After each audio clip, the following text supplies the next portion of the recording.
So, I'm gonna do all three things today: the martial arts, the yoga, and the meditation. And I'm gonna do shorter rounds for the martial arts, so I can get all of the exercises in that I have on my list. Because this is all stuff that I've had to use in real life, and it's the most important fundamental drills. The most important thing in martial arts is really pin escapes, but it's also the most boring to drill and watch.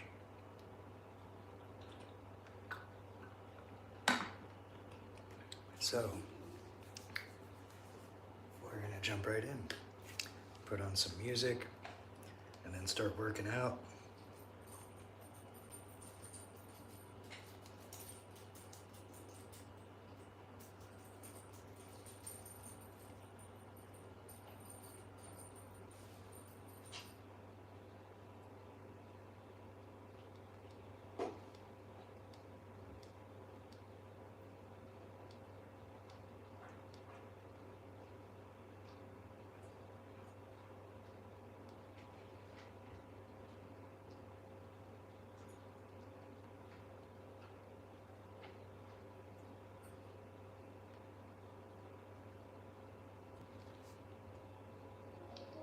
Might want to ask you, did I find what the things that you really want in life? Yes, money will solve all your money problems,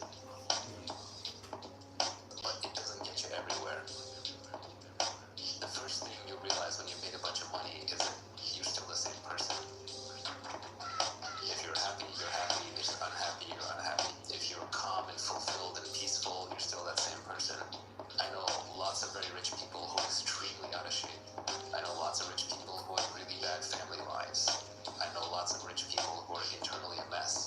So, a calm mind, a fit body, and a house full of love. These things cannot be bought. They must be earned. A calm mind, a fit body, and a house full of love. These things cannot be bought. They must be earned. A calm mind, a fit body, and a house full of love. These things cannot be bought. They must be earned. A calm mind, a fit body, and a house full of love. These things cannot be bought. They must be earned.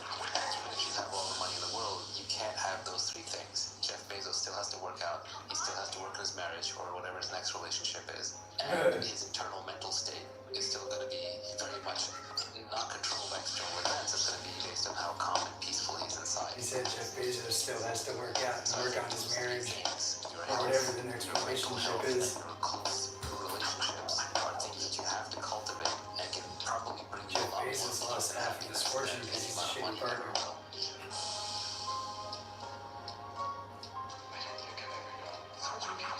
Forget I said that, Jeff. Let me work for Amazon Flex. These things cannot be bought. They must be earned. A calm mind, a fit body, and a house full of love. These things cannot be bought. They must be earned. A calm mind, a fit body, and a house full of love. These things cannot be bought. They must be earned. A calm mind, a fit body, and a house full of love. These things cannot be bought. They must be earned.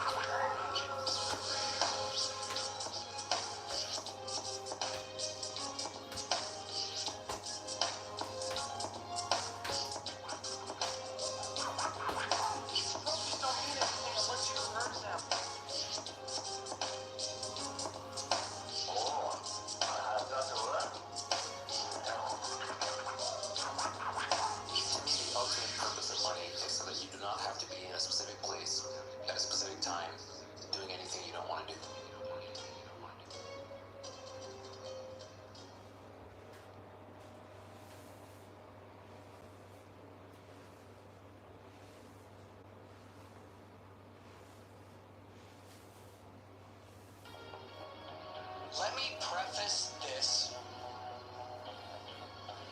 preface this really quickly with saying one important thing before we start. Government should fear the people. Government should fear the people. Government should fear the people. 100% of the time.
kicks.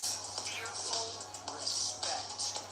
In the same way that the Bible uses fear, reverence of their God.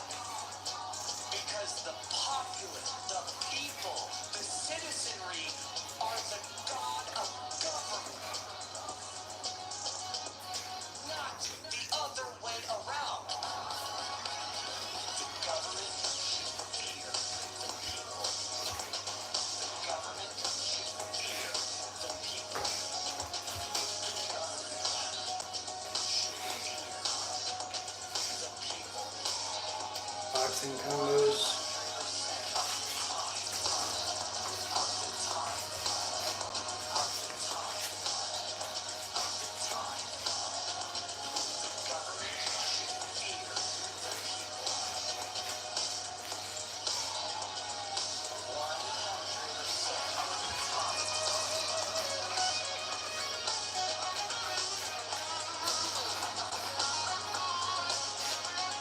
Head movement for the core.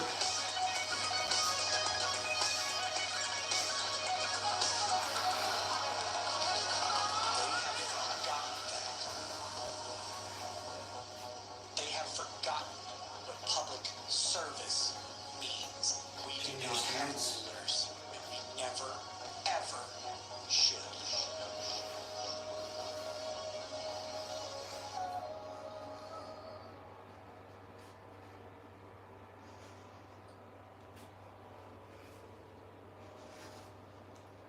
So we're doing shorter sets faster now. 3 punches, inside out block and kick.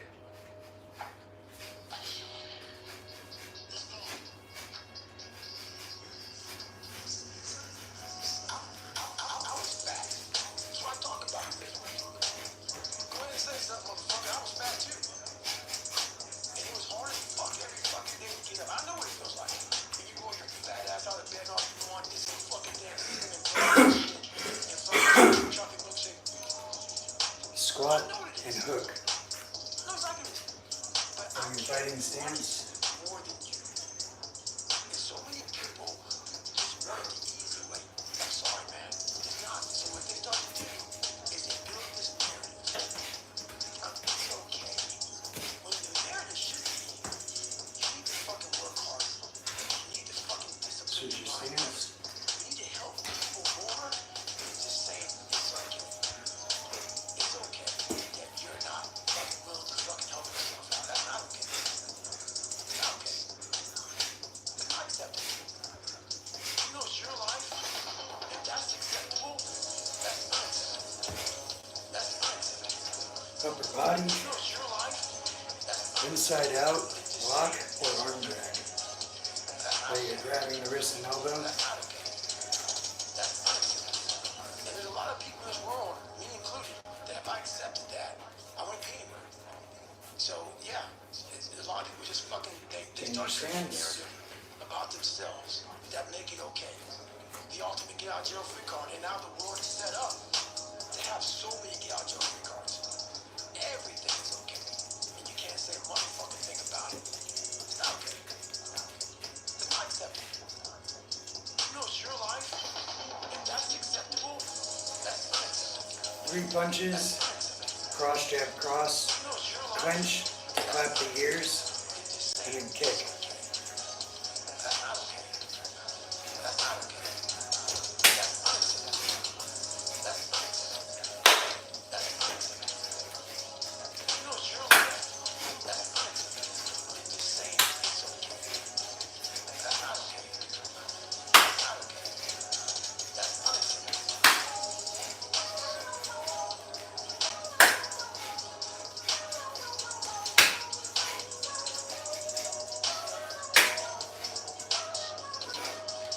When you train with your training partners at a school, don't clap their ears. They'll beat you up and kick you out. High knees.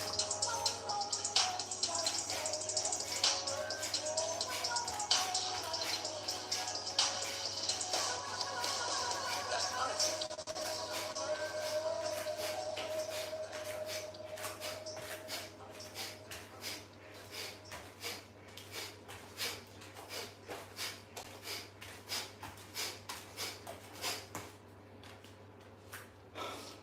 kickboxing. If you don't know what to do, just do a kick and 2 or 3 punches over and over again.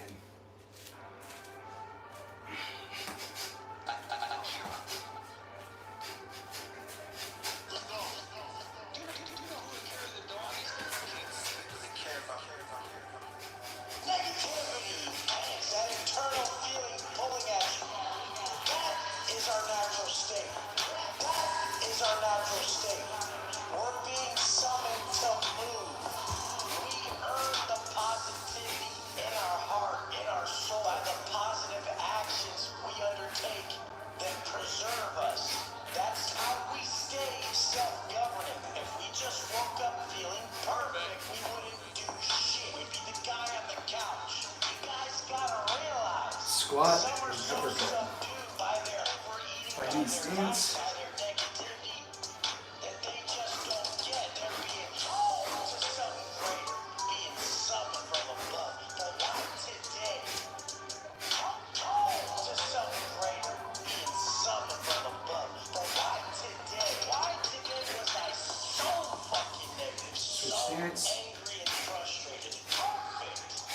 Perfect. That means I've just been slacking on myself, on my personal development, and I need to go harder. Negativity, that internal feeling pulling at you. That is our natural Upper state. body pummeling. That is our natural state. You're swimming for double underhooks to throw somebody. Right? Negativity, that internal feeling pulling at you. That is our natural state. That is our natural state. We're being summoned to move. If you're that much more negative, go that much harder. That means your call is greater. Your call Switch your is stance. greater. Why? How does this make sense? Wisdom is problems overcome. Negativity inside of us is the greatest problem that ever existed. It's ruined more lives than anything. It's basically the culprit of what causes you to partake in. So we're just doing 30 seconds of each Would exercise. you run to that drink? If you woke up and everything was right, would you smoke that shit? Would you twist that Arm joint? bar, No, you're doing that because something far side arm bar. For core, sit up. Oh, I can't sleep. Oh, I just gotta forget about this shit. It's fucking tearing me up inside. I mean, I've never met anyone that didn't have negativity that pushed them towards something that they didn't want to do. Negativity, that internal feeling pulling at you. That is our natural state. That is our natural state. We're being summoned to move. Negativity, that internal feeling Full pulling body at you. cardio. That is our natural We're going to state. do a hip throw form. Is our natural state. We're being summoned to move where we change I'm stepping over this man. we realize that High, low, frustration, high. that's just energy and motion. Pressing leg stance. Row. Get into motion to building the life of our dreams. This is a contrast created from feeling like such shit, such garbage, stepping into something we don't want to do for the greater good, to feel better on the other side. This is what builds us the most. This is what does it. Literally, inaction breeds more fear, more doubt. Action, self-investment. Whoops. So this is all about hip throws this round. We're doing a hip throw squat now. Self-love, that breeds self-respect. Action, self-investment. So you load up somebody, That breeds self-respect. Action, and throw. self-investment. That breeds self-love. That breeds self-respect. Action, self-investment. That breeds self-love. That breeds self-respect.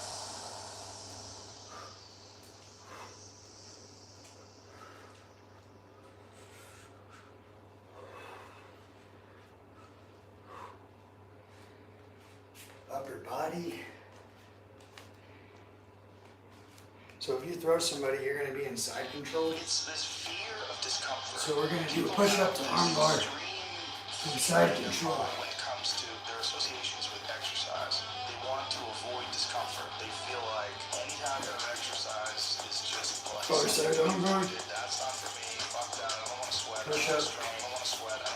More. Push up, knee on belly. Far side over. Once you're actually fit, you look forward to it. It feels great. If I can't get a workout in, I look at my schedule. Oh shit, I don't make time for a workout, which means I'm not going to get that good feeling. So instead of looking at it like, oh, I've got to go grunt and sweat, I'm thinking I'm not going to feel good. I'm not going to feel relaxed. I'm not going to feel carefree, even appreciative. Like my appreciation Forward. gets enhanced More hip throw drill. after exercise. I just feel better. Standing forward. Very hip throw.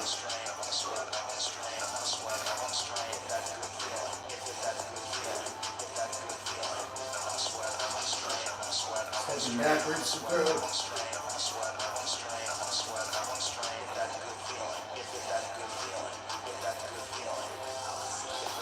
Most people, their associations are to avoid anything that's uncomfortable. It's Next exercise.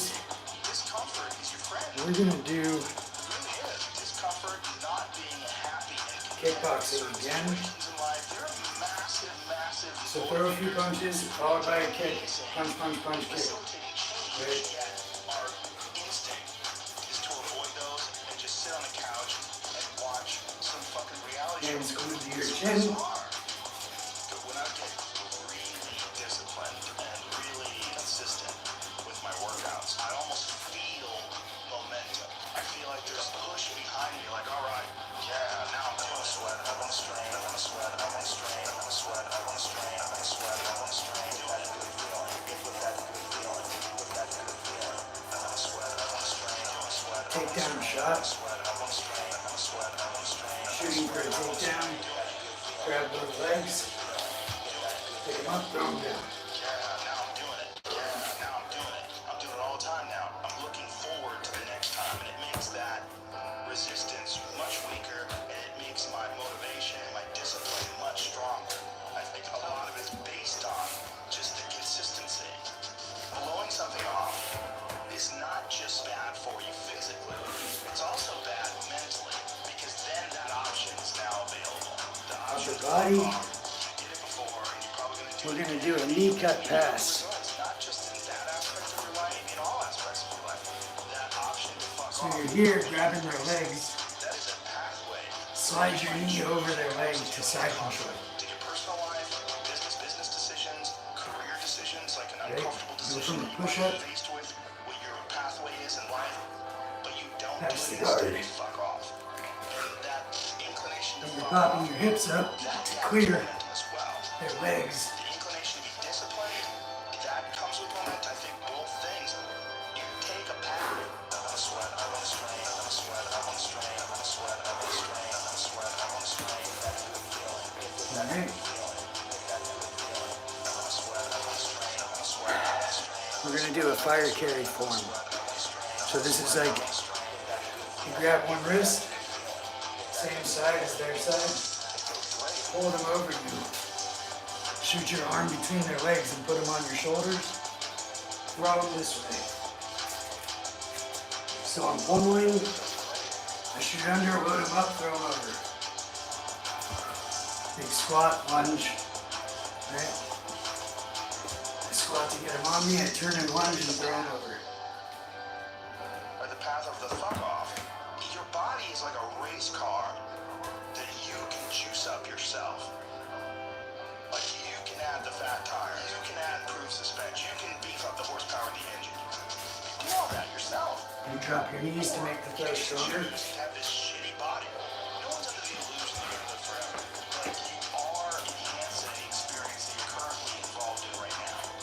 You are alive, you do experience this life, but do you So that was for the legs. is it No, that was full body. and we all know Now we're gonna kneel down and stand up. we've all had Another grappling drill. been so great, and then times Right, somebody knocks you down to your knees, you gotta get up right away. great day, woo, great day, woo, great day, woo. Make more of those, make more of those, make more of those, you can make more of those. And then the whole thing's better, and then the whole thing's better. And I think when that whole thing's better, it affects Stay on your toes. everybody you touch. Try turning it around. Around you, when you come in contact with that in turn, it sounds so grandiose, but in turn can affect the entire race of human beings.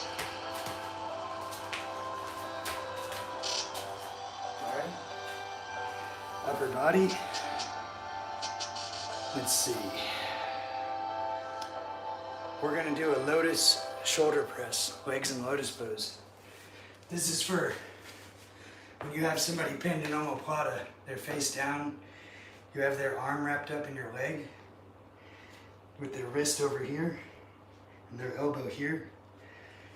I figured out I could put my legs in lotus there and just hold them. But this is just for fun.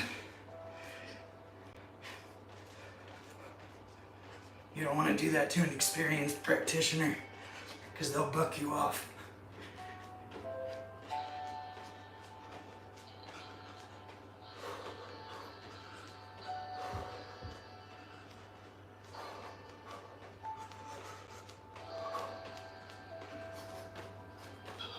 Just 30 of these. Now we're doing the core. Let's see. We're gonna do the cross-collar choke from the closed guard sit-ups. I don't want to be an emperor. That's not my business. I don't want to rule or conquer anybody. I should like to help everyone if possible. Jew, Gentile, black man, white. We all want to help one another. Human beings are like that. We want to live by each other's happiness, not by each other's misery. We don't want to hate and despise one another. In this world, there's room for everyone, and the good earth is rich and can provide for everyone. So 30 of The way of those. life can be free and beautiful, but we have lost the way. Now we're gonna roll from a Greed hip has throw. poisoned men's souls, has barricaded the world with hate, has goose-stepped us into misery and bloodshed. We have developed speed. You set up a hip We have throw. shut ourselves in. The Throw shield that gives abundance and roll. has left us Keep them want. in there. Our knowledge has made us When you cynical. land. Our cleverness hard and unkind. You can grab the opponent, Too much, plant the foot, yield too little. squat down and use your foot to throw over you. More than cleverness, we need kindness and gentleness. Without these qualities, life will be violent, and all will be lost. The aeroplane and the radio have brought us closer together. The very nature of these inventions cries out for the goodness of men, cries out for universal brotherhood, for the unity of us all. Even now, my voice is reaching millions throughout the world. Millions of despairing men, women, and little children, victims of a system that makes men torture. You and tuck imprisons your head to innocent one side and roll over the shoulder. For those who can hear me, I say, do not despair. The misery And do that is both now upon us sides. is but the passing of greed, the bitterness of men. Fear the We're gonna waves do a of leg lock human entry progress. for leg locks. The hate of men If they're on their back and their feet are up, and the power they took from the people step in will the return middle, to the people. And so long as men half die, turn, kneel, pinch the leg, collect the ankle, soldiers, don't give yourselves and to lock it violence. up. Men who despise you, enslave you, Other side. regiment your lives, tell you what to do, what to think, or what to feel, who drill you, diet you, treat you like cattle, use you as cannon fodder. Don't give yourselves to these unnatural Pull the leg up, pinch it, isolate one leg with all four of your limbs. You are not cattle, you are men. You have the love of humanity in your hearts. You don't hate, only the unloved hate, the unloved and the unnatural. Two more. Soldiers, don't fight for slavery, fight for liberty. In the 17th chapter of St. Luke it is written, the kingdom of God is within man, not one man nor a group of men, but in all men, in you. You, the people, have the power to create machines, the power to create happiness. You, the people, have the power to make this life free and beautiful, to make this life Upper a body. wonderful adventure. We're gonna push up Democracy, and do a sit up. power, let us all unite.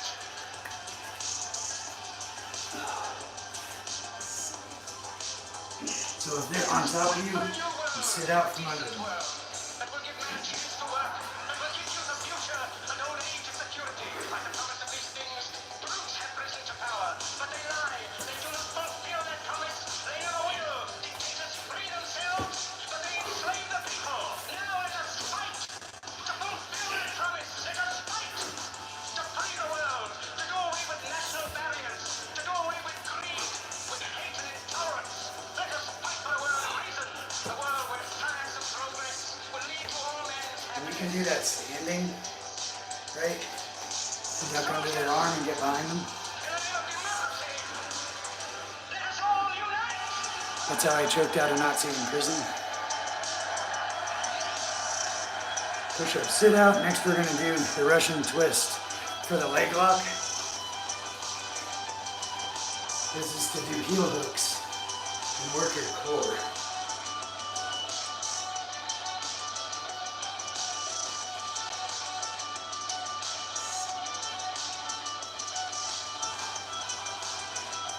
Switch your grip.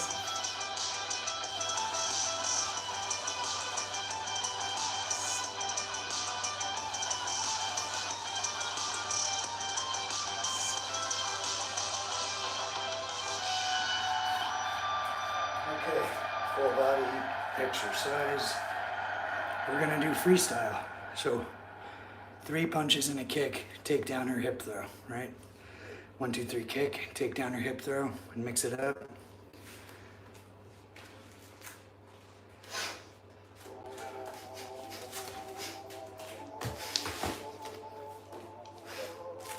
Leg lock entry. You want to make sure that you always inject novelty is what triggers memory. Because your brain will get bored of the sameness. So you need to trigger memory and attention. Contrast is a way to get people Side to control. move from where they are Push to up, where knee they on want to belly. be. You just say, Far well, side arm bar. it's much less expensive than this. So contrast is one of the most important buttons. Use Triangle contrast. from the back. Hey, you don't want to be this bad. Omoplata. You could be over here. Put your legs in lotus. Pin the arm. Repetition and simplicity. Say escape. Triangle. Our brains are just simple machines. Repetition and simplicity. Our brains are just simple Triangle. machines. The more you repeat, the more the wiring gets solidified. Legs. Repetition and simplicity. We're gonna do karaoke footwork. And if you keep things Skipping. simple, the brain can process it and deal with it. Right. You don't have to cross your feet. The brain can process You it. can come right here. Or here, It's in front complicated. and back. Your brain has a tendency to just flush it out. Can't deal with it. Flush it out. This is good for setting up hip throws. You skip into somebody. There's a form of pseudo Boom. logic. Sometimes you need to get people moving with a fake reason that doesn't even actually pass logical standards. But people don't need logical reasons. This song is about how to motivate yourself to do martial arts and things. You don't need a real reason. Pretend there's an alligator chasing you and go for a run. And many of them are smart. It's not really there, but it makes you run faster. On opposite sides of We're gonna do a push-up and a step back. They don't need real reasons. You We're okay? not a species that operates on Lord. real reasons. We just will take a fake reason, we'll get one we make This is up. another guard passing exercise. We'll follow our friends. Once you understand that people don't need real reasons, it frees you. Because if you're locked in a little world at a lower level of awareness where you say, well, I'm not going to convince somebody unless I have a real reason. I'm sorry, that's not the reality any of us live in. Real reasons are good if you have them, use them. But we don't need them. Real reasons are good if you have them, use them. But we don't need them.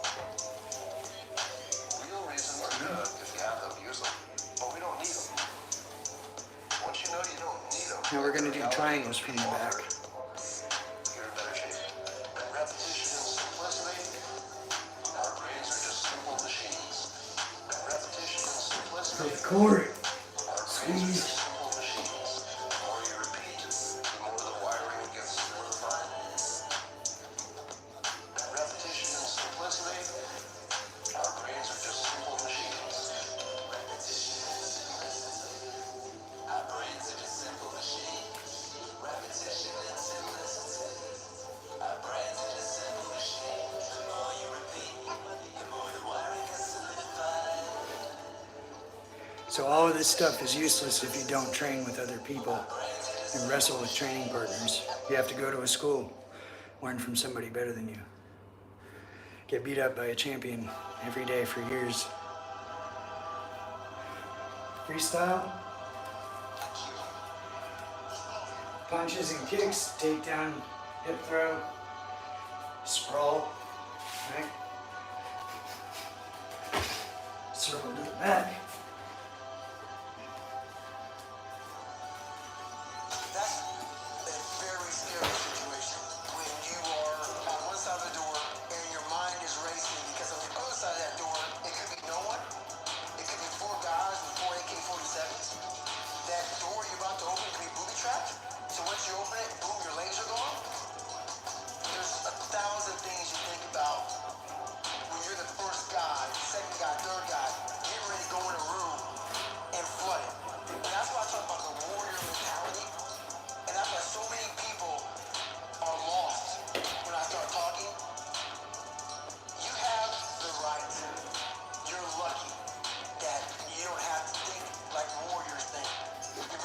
sideways shuffle, wrestling exercise.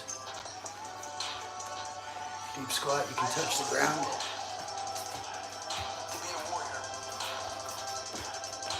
be a warrior. To be a warrior. Go in a circle. I chose this world to be a warrior. And I would choose it again if I came back to this world. The mentality of a warrior is very different from normal mentality. You must be that person. We're gonna do forearm drags, dragging your whole body with just your arms. Belly down. So be it. The only way you can go in that door is knowing there's a great chance you're gonna die. Like being a SEAL, you train with live ammo. You jump on an airplane. Everything you Upper do, body. you could die. To be a warrior, why people don't understand me, I'm glad you don't understand me. Merry Christmas, good on you. Because being a warrior takes a whole different mindset. A whole different mindset to know that there's a great chance I may not be in the, like, I was in for 21 years. I'm lucky. I'm very lucky that I'm alive, able to talk to you, able to still run. But when you sign up for that job line to be a SEAL, your mentality changes. I may not live. You gotta accept that. Core. And that's the mentality you have. And that's We're what gonna do makes you a a hip warrior. bump If from you're closed scared to guard. die, you're a bad warrior. So you're on your back, you pull them into your legs, hip bump, swing them over. This world to be a warrior. To be a warrior. This is also how you set up guillotine choke. If they don't go over, I and a chose Kimura arm lock. If they don't go over, then I would choose it again if I came back to this world. It still works for me in life as far as attacking things. No matter what avenue I choose, I want to be the very best. And the very best may not be I'm number one. The very best is that I probably like 2 more rounds. Freestyle, inside of me. strikes and takedowns, grappling drills all in one, 30 seconds. I want to win this or win that or be the best. The best is I'm running against myself in everything I do. And that's what I attack. I attack myself. I'm always questioning myself. I'm always holding myself accountable. Because you know what? This I look at everything I do now in life, and this sums it up. I hate jumping out of airplanes. I hate shooting guns. I hate the job as a Navy SEAL. But I did it because I wanted to change myself. Everything I do, I'm not really comfortable doing. But if you choose to go that route, to go be a Navy SEAL, you might as well go be the hardest motherfucker in the world. Legs. I chose this world. We're cooling down now. Mobility exercise for the legs. Last 2 rounds, we're cooling down. Warrior.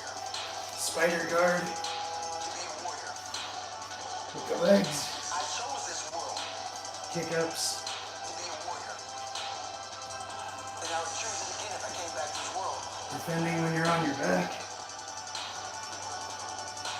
Because if Lasso their arm. you have Sweep 2 them rounds, over. you go there and be a little weak person and get through barely, and that's your reputation.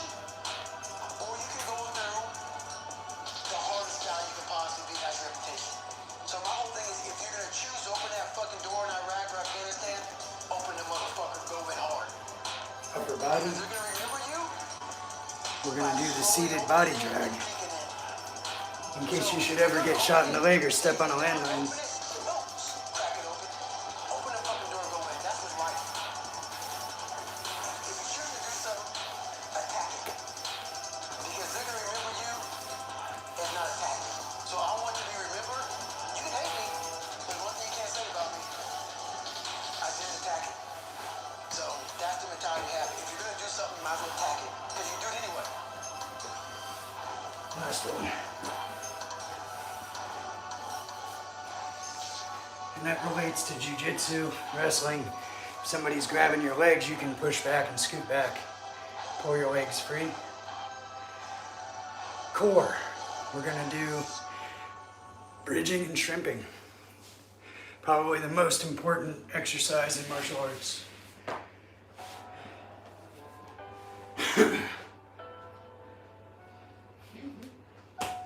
To get someone off of you when you're pinned on your back, Now, the only time get when out the from under them. had a ball was when, for example, the Islamic artists made arabesques, and the Celtic artists made fantastically intricate lattices to decorate the margins of their gospels and missals.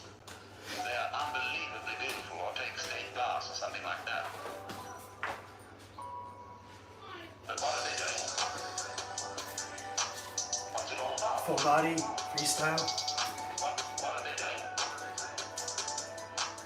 What's it all about? What will you do in hell?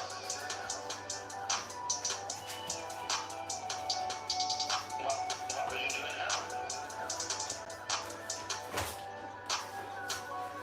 See, it's like the musician. He likes to take a melody, and he likes to put another melody that fits in with it. Triangle from the back. And another one that fits in with both, and then a fourth one.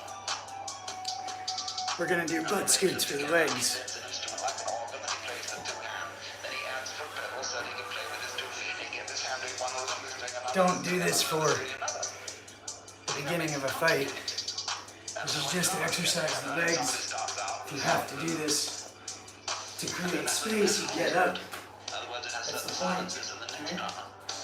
Fills those silences Scoot in an forward. interesting way. if they knock you down. And picks out a The goal is to get their leg and stand up. It's not to stay on your butt. form of biological. Losers stay on their butt and get kicked in the head.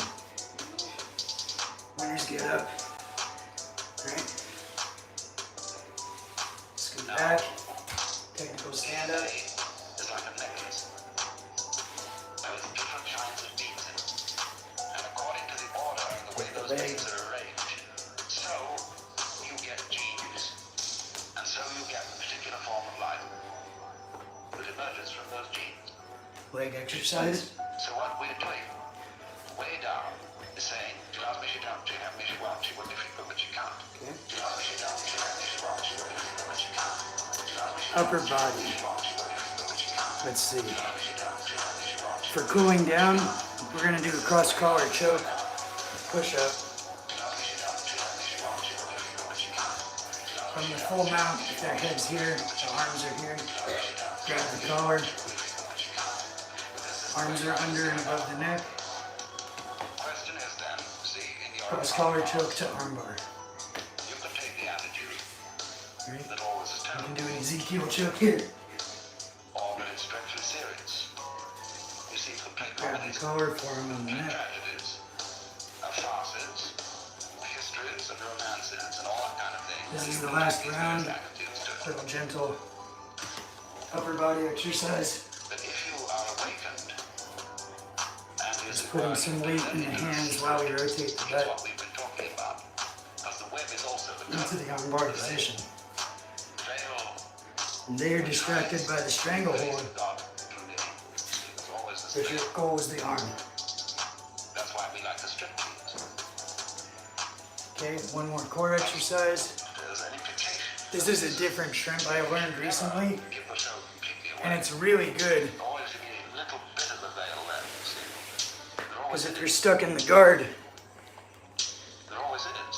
you have to get to the side. If you Right? If they're in my legs, I have to get to the side to be able to do a submission. So from here, without putting my feet on the ground, what I really like right, I'm using my hips and shoulders which has to that scoot. Crazy core exercise. really know.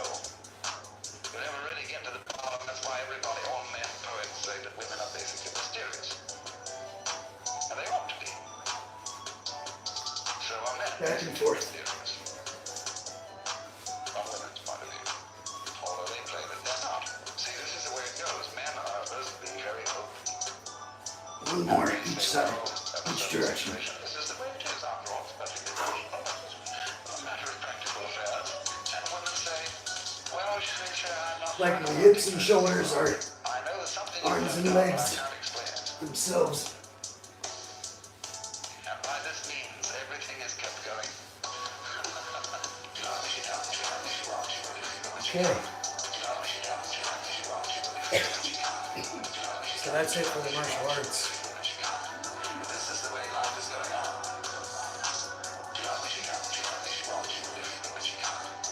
Whew. And now we're going to jump into the yoga after we cool down. This is the way life is going on. As a result comes all this. Thank you, though. See? I can't eat until I'm done.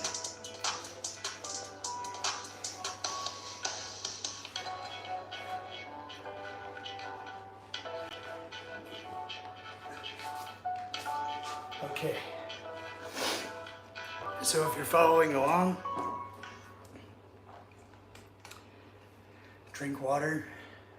If you have your caffeine or creatine, drink. That's okay. Don't eat or drink protein yet. Wait until the yoga's done.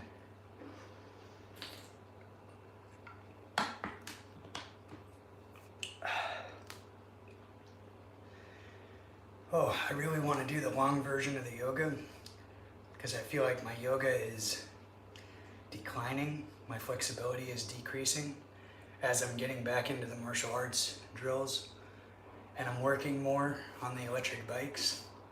So I've been riding the bikes around a lot, all day, all night, every day, and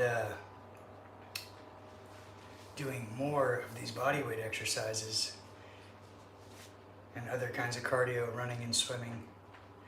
So I want to do the longer version, but I really have to get to work soon. So I'm just going to do the 30 minutes of yoga again, and then we'll do the meditation together. And once I've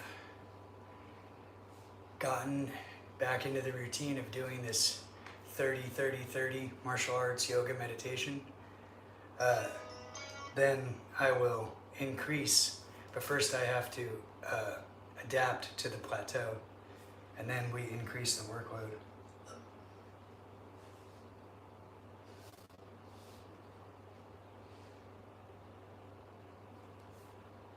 So yeah, we'll start listening to this as we cool down and switch over to the yoga vibe, a little bit more mellow.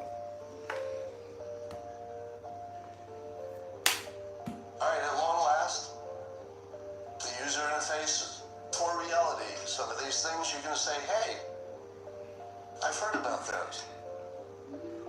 First, you must accept the frame, at least as a filter, that there could be a subjective reality and that you can manipulate it. You should accept that systems work better than goals. People are telling me every day that they implemented systems and it changed their life.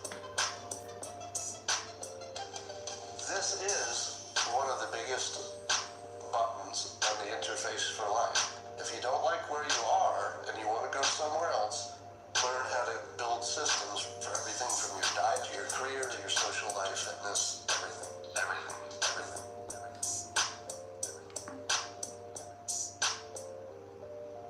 Talent stacking. The idea that if you're intelligent and have new talents, you become not just a little bit better, but exponentially better, because talents really explode your capability and your options. So this is one of the biggest buttons on the interface to reality. It feels like it works. It feels like it works. It feels like it works. The interface to reality. It feels like it works. It feels like it works. It feels like it works. Affirmations, the idea of writing down or visualizing your goals, seems to be something that gives you the impression that it works. And I say that very carefully. Does it work? Do affirmations change reality? I don't know. I can tell you that when I've used them, the results I've gotten don't seem like anything could have been natural. I cured an incurable voice problem. I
So go take a bathroom break, come back and get ready for the yoga in just a minute.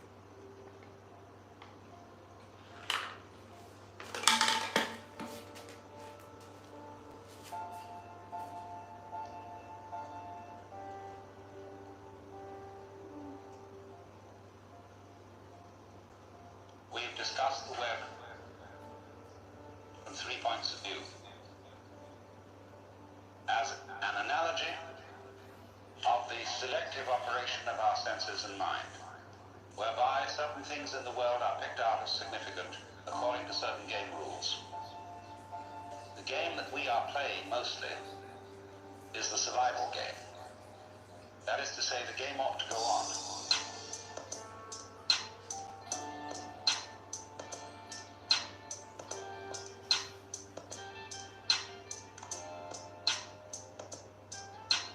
Only, the way we play the survival game has a kind of element in it which makes it difficult, because we tend to say the first rule of this game is that it's serious. And that messes the whole thing up. So you have to watch out, in other words, when you play, for contradictory game rules. Self-contradictory game rules. Because if you get mixed up into them, the game ceases to be worth the candle. Okay, so I'm going to do the opening mantra and then we'll start the yoga. And I will close with the closing mantra. And the closing mantra has this line in ancient Sanskrit: Loka samasta sukhino bhavantu. And it means may all beings everywhere be happy and free. And that's the whole point.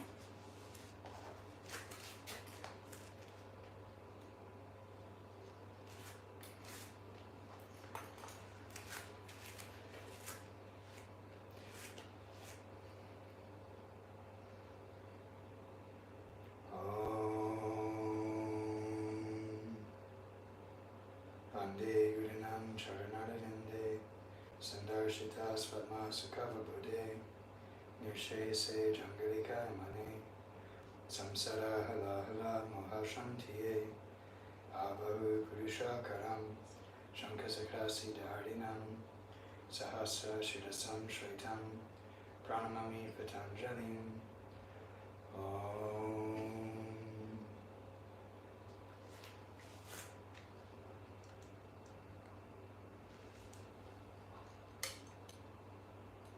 And again, we're doing the short version of the Ashtanga Yoga primary series.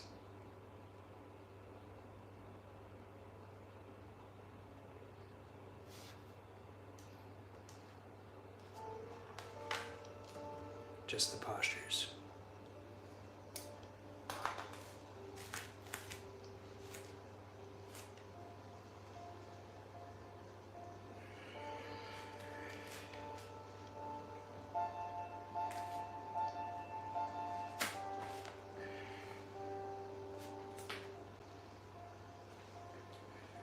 We've discussed the web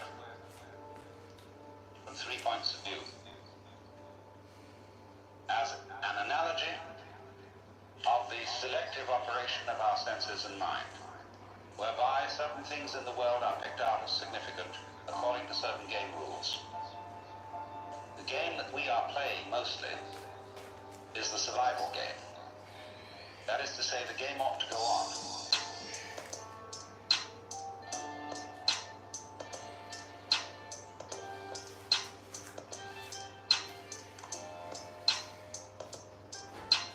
Only, the way we play the survival game has a kind of element in it which makes it difficult, because we tend to say the first rule of this game is that it's serious.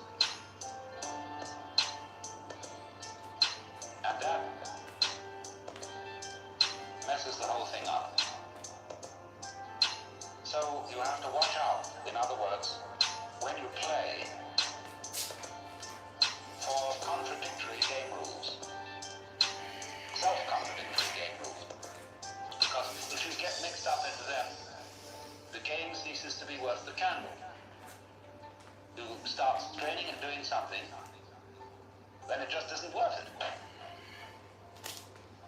Then the second thing that we observed was the web as an analogy of mutual interdependence. We could call it the idea that all existence is relative, that all existence is transaction. The transaction being typically exemplified by, say, the operation of buying and selling, in which there can be no buying without somebody selling, and there can be no selling without somebody else buying. That kind of interdependence of the inside going together with the outside. What is in you going together with what is outside you is absolutely fundamental to existence. It is existence. Existence is relativity. Existence is relativity. Existence is relativity. What is in you going together with what is outside you is absolutely fundamental to existence. It is existence. Existence is relativity. Existence is relativity. Existence is relativity. Then we explored the web as a trap. The spider's web. Won't you come into my parlor, said the spider to the fly. And we saw one should look at all of life from the point of view that it is original selfishness and original hunger. And we found that if you take that point of view to its ultimate extreme, it dissolves. And it isn't so bad after all. Shakespeare says, it is a tale told by an idiot, full of sound and fury, signifying nothing. When it's put that way, it doesn't seem so bad after all. What is in you going together with what is outside you is absolutely fundamental to existence. It is existence. Existence is relativity. Existence is relativity. Existence is relativity. What is in you going together with what is outside you is absolutely fundamental to existence. It is existence. Existence is relativity. Existence is relativity. Existence is relativity. I remember that I had a Zen master friend who wrote a letter to a friend of mine which was passed on to me. This friend of mine was aspiring to be a writer, and he was trying to write a novel that would put across Buddhism to people. Sugar the pill. And my Zen master friend didn't approve of this at all. He said, don't write any story to people. Write it to the great sky. Because all the real masters of literature, especially novelists and storytellers, are great masters of nonsense. Think of Lewis Carroll. You can use Lewis Carroll, and he did use Alice in Wonderland, as a Zen textbook. Brillig and the slithy toes that guard and gimble in the wave. That's Zen. I had a discussion with a great master in Japan. We were talking about the various people who are working to translate the Zen books into English. He said that's a waste of time. If you really understand Zen, he said, you could use any book. You could use the Bible. You could use Alice in Wonderland. You could use the dictionary. Because, he said, the sound of the rain needs no translation. The sound of the rain needs no translation. The sound of the rain needs no translation. The sound of the rain needs no translation.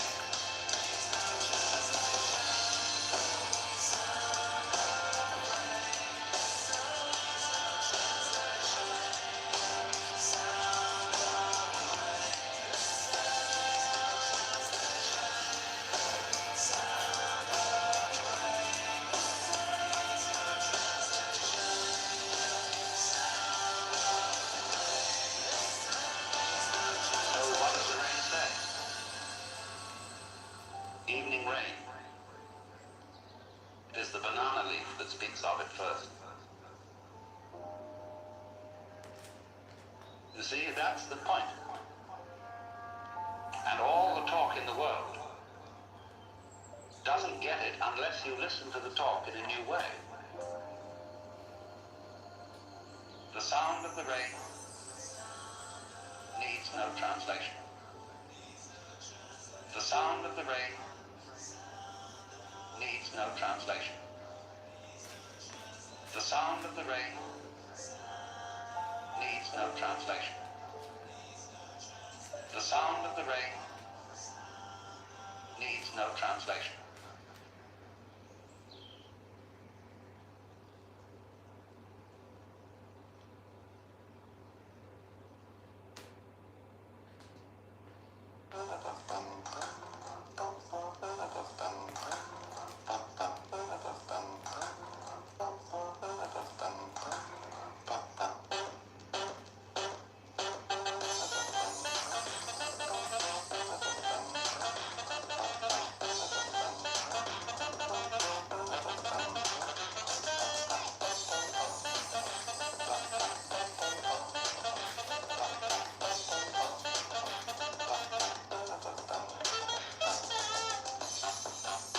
Here we are. It's the beginning of another great day. A sunny, summer day. It's the best day. For, you know what?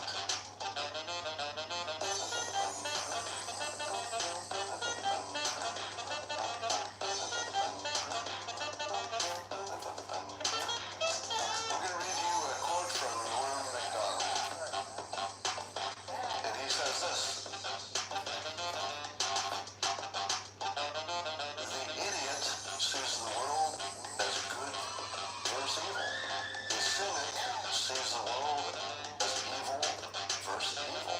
The truth that no one seems to be able to see is that the world is, and always has been, a battle of good versus good.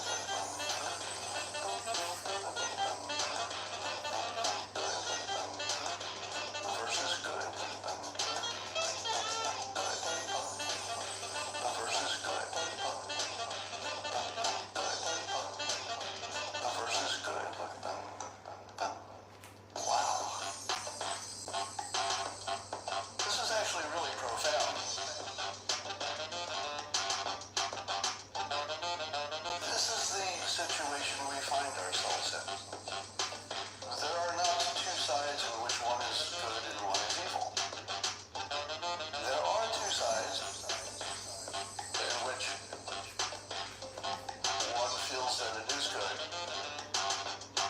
and it believes, incorrectly, that the other one is evil.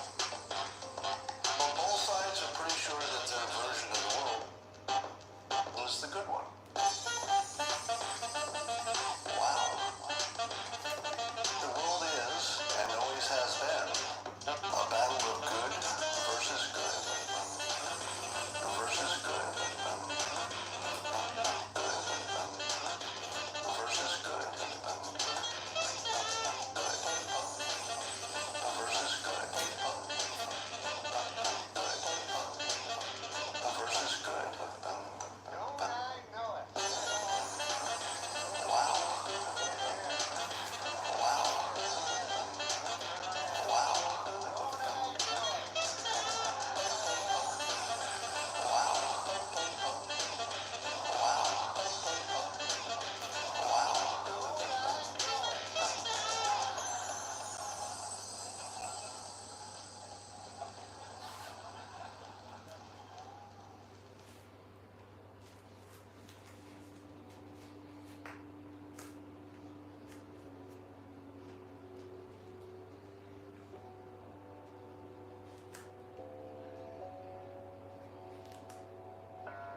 Disgustingly selfish vehicles driven by the ugliest, most inconsiderate and aggressive drivers.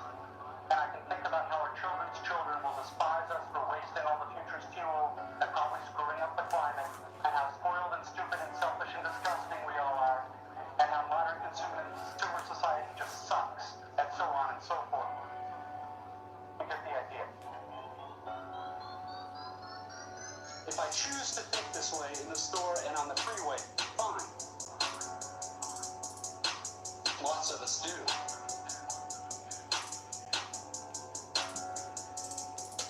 Except seeking the this way tends to be so easy and automatic that it doesn't have to be a choice. It is my natural default setting.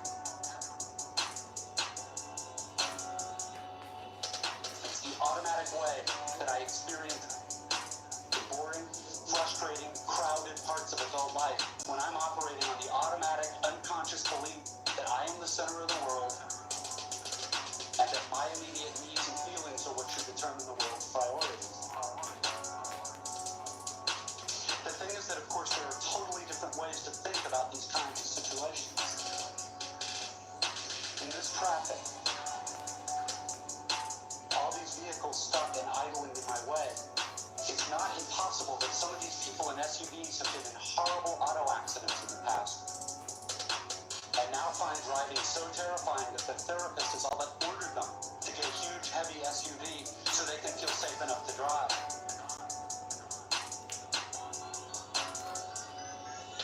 Or that the Hummer that just cut me off is maybe being driven by a father whose little child is hurt or sick in the seat next to him, and he's trying to get this kid to the hospital.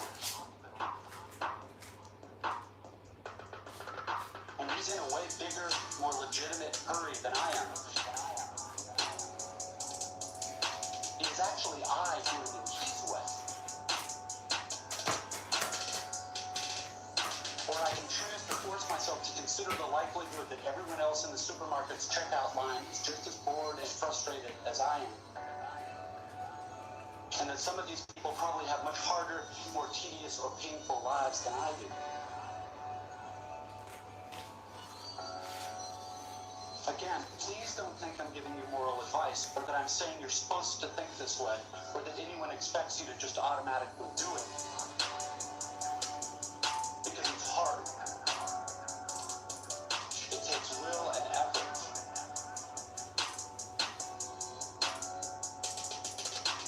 Do it. Because it's hard.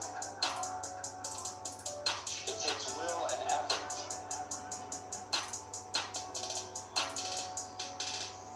And if you were like me, some days you won't be able to do it. Or you just flat out won't want to. But most days, if you're aware enough to give yourself a choice, you can choose to look differently at this fat, dead-eyed, over-made-up lady who just screamed at her kid in the checkout line. Maybe she's not usually like this. Maybe she's been up 3 straight nights holding the hand of her husband who's dying of bone cancer. Or maybe this very lady is the low-wage clerk at the motor vehicle department who just yesterday helped your spouse resolve a horrific, infuriating red tape problem through some small act of bureaucratic kindness. Of course, none of this is likely, but it's also not impossible. It just depends what you want to consider.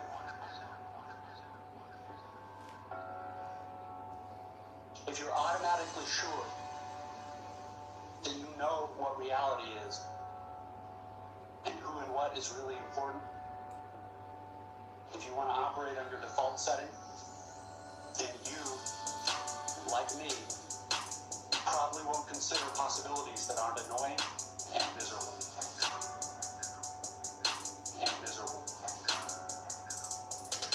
But if you really learn how to think, how to pay attention, then you will know you have other options.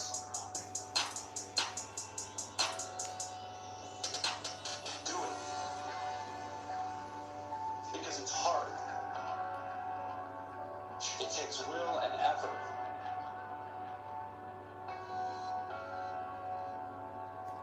Do it. Because it's hard. It takes will and effort.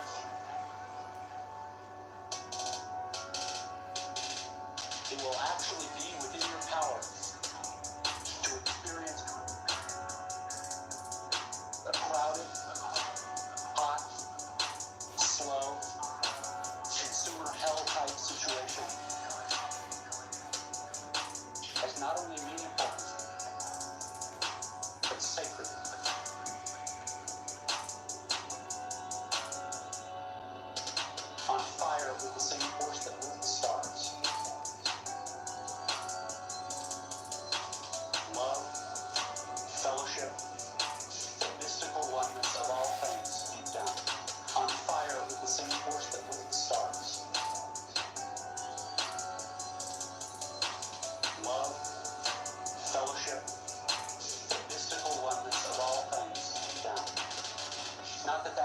stuff's necessarily true.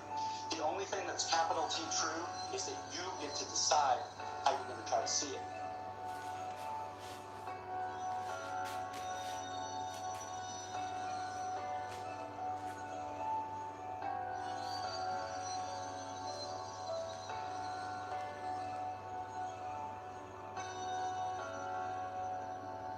On fire with the same force that lit the stars. Love, fellowship, the mystical oneness of all things deep down. On fire with the same force that lit the stars. Love, fellowship, the mystical oneness of all things deep down. On fire with the same force that lit the stars.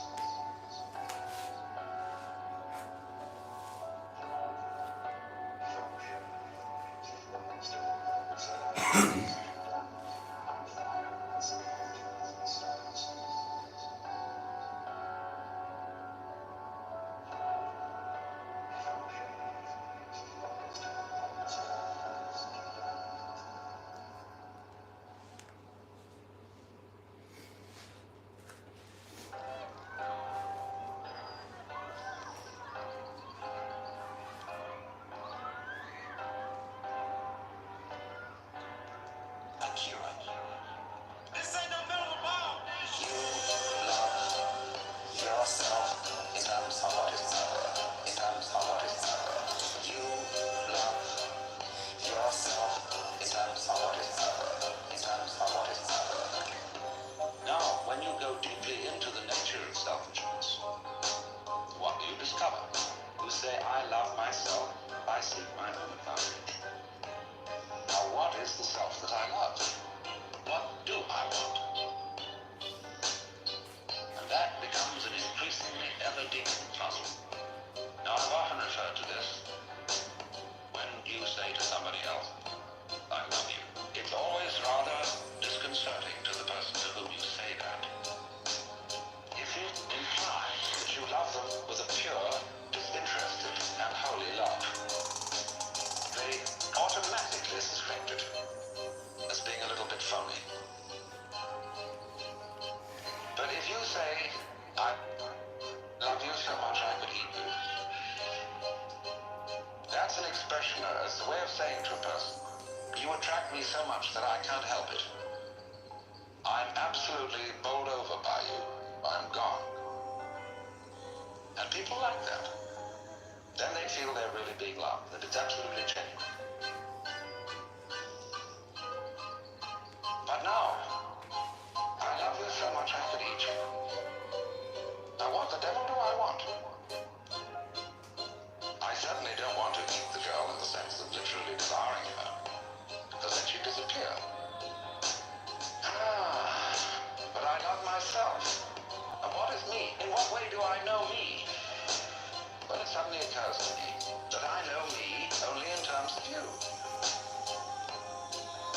See, when I think of anything that I know and that I like, then it's always something that can be viewed as other than me. I can never get to look at me, real me. It's always behind. It's always hidden. And I really don't know well enough to know whether I love it or not. Maybe I don't.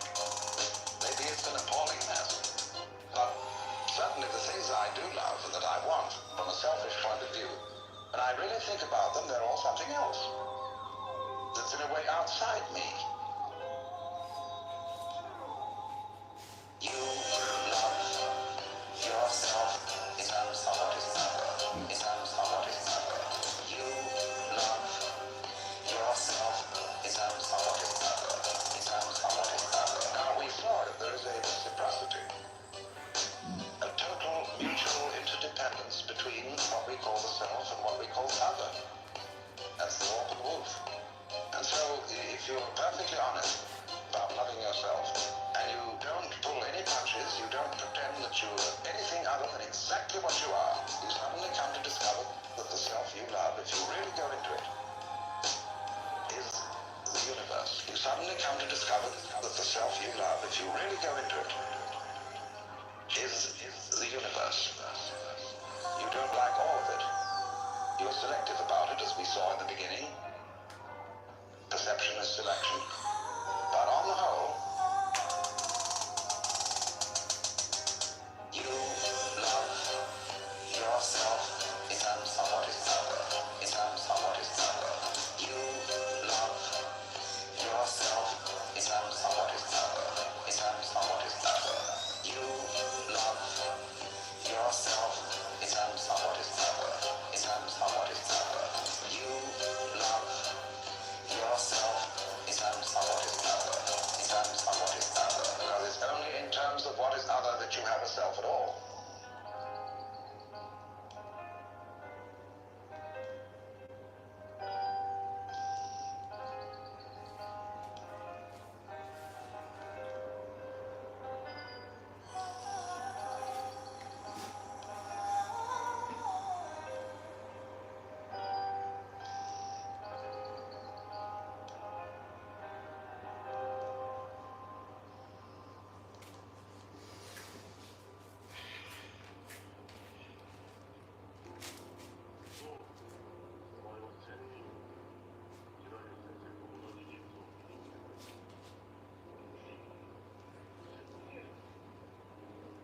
Here's just one example of the total wrongness of something I tend to be automatically sure of. Everything in my own immediate experience supports my deep belief that I am the absolute center of the universe.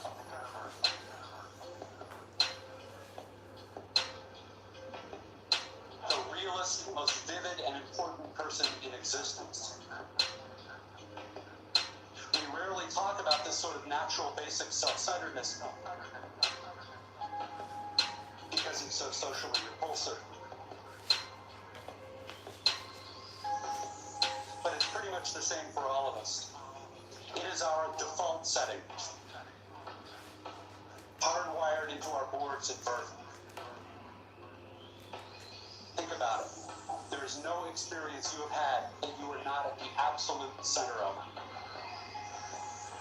The world as you experience it is there in front of you, or behind you, to the left or right of you, on your TV or your monitor. The world as you experience it is there in front of you, or behind you, to the left or right of you, on your TV or your monitor, and so on. Other people's thoughts and feelings have to be communicated to you somehow, but your own are so immediate, urgent, real. Please don't worry that I'm getting ready to lecture you about compassion or other directedness or all the so-called virtues. This is not a matter of virtue. It's a matter of my choosing to do the work of somehow altering or getting free of my natural, hardwired default setting, which is to be deeply and literally self-centered, and to see and interpret everything through this lens of self. People who can't adjust their natural default setting this way are often described as being well adjusted, which I suggest to you is not an accidental term. The world as you experience it is there in front of you,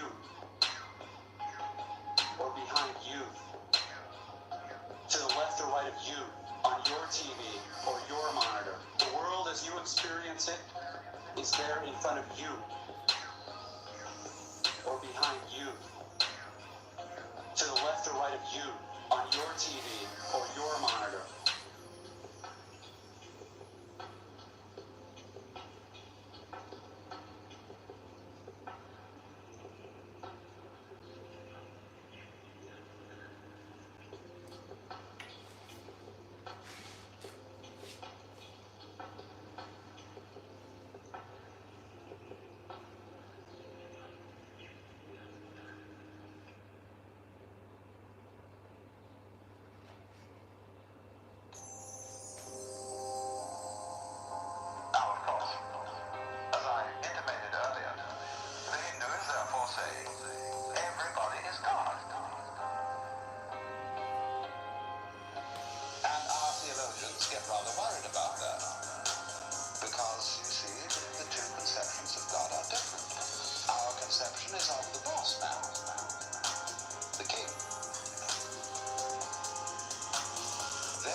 somebody in India suddenly announces that he's God.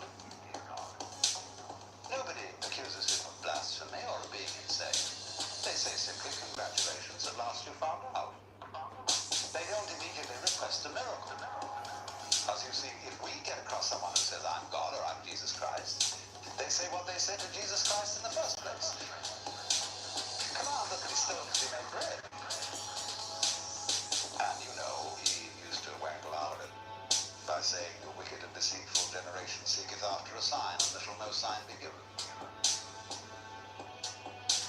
The Hindu would say, but there is no point in change. It's going the way I want it to anyhow.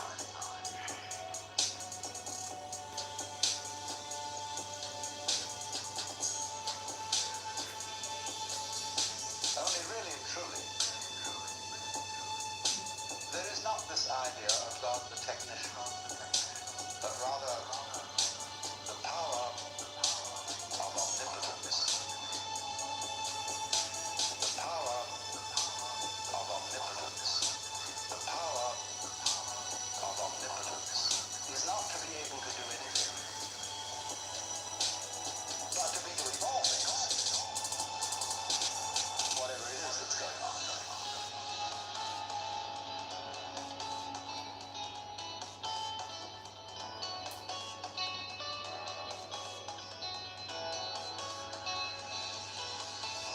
The power of omnipotence.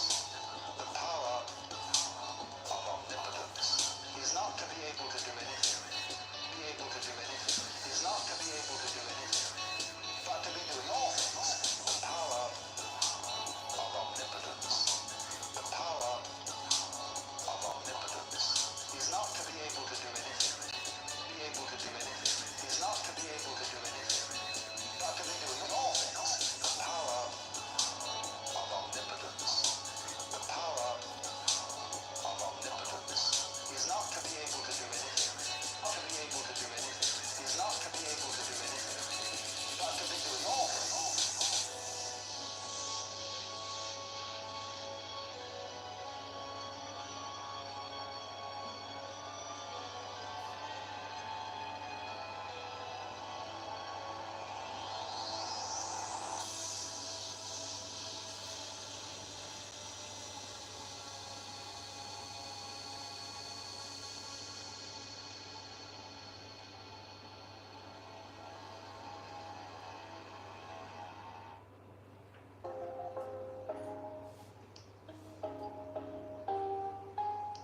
Akira, look on.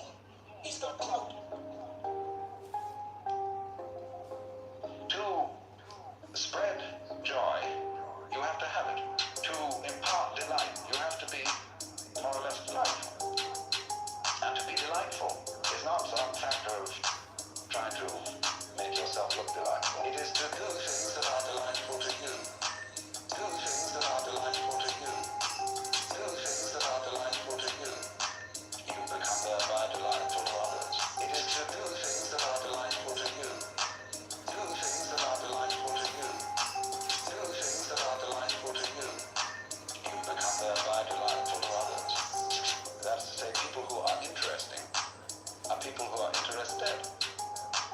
Any person, for example, who is constantly thinking about all sorts of other things and other people and so on, because they're fascinating, becomes a fascinating person. But a person who doesn't think about anybody else, and who's got very little going on inside their skull, is boring.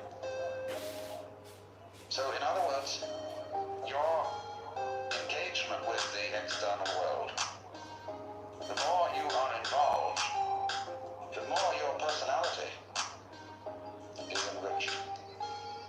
Do things that are delightful to you. Do things that are delightful to you. Do things that are delightful to you. You become thereby delightful to others. Do things that are delightful to you. Do things that are delightful to you. Do things that are delightful to you. You become thereby delightful.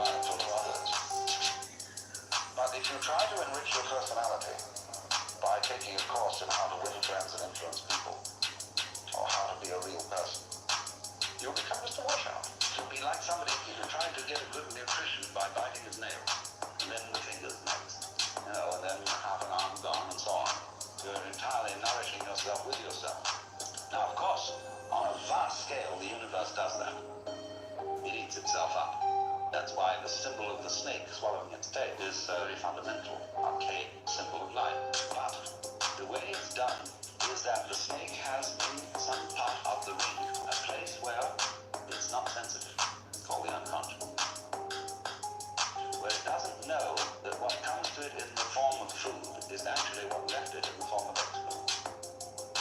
That thing is... Don't mention it. After all, as the Lord said at the beginning of the universe, you must draw the line somewhere. Do things that are delightful to you. Do things that are delightful to you. Do things that are delightful to you. You become thereby delightful to others. Do things that are delightful to you. Do things that are delightful to you. Do things that are delightful to you. You become thereby delightful to others.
There happen to be whole, large parts of his own American life that nobody talks about in medical speeches.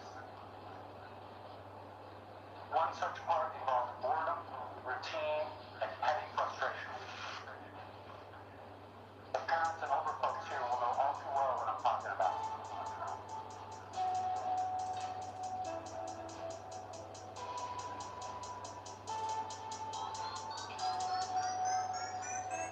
By way of example, let's say it's an average adult day, and you get up in the morning, go to your challenging white-collar college graduate job, and you work hard for 8 or 10 hours, and at the end of the day you're tired and somewhat stressed, and all you want is to go home and have a good supper and maybe unwind for an hour and then hit the sack early, because of course you have to get up the next day and do it all again. But then you remember there's no food at home. You haven't had time to shop this week because of your challenging job. And so now, after work, you have to get in your car and drive to the supermarket. It's the end of a work day, and the traffic is apt to be very bad.